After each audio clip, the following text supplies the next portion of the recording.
Najveće sveučilište je bilo u Bologni. Međutim, 1088.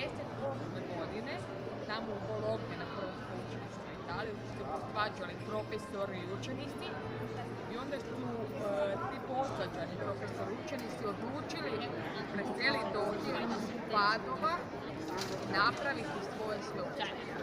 Tako da je ovo sveučilište drugo najstarije, 800 godina je staro sveučilište. U njemu je studirao Kopernik, Nikola Kopernik. Predavao je Galilei. I još čuvaju to mjesto gdje je predavao Galilei.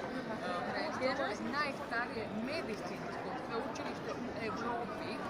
I još čuvaju stare prostore kako su prije radili medicinu.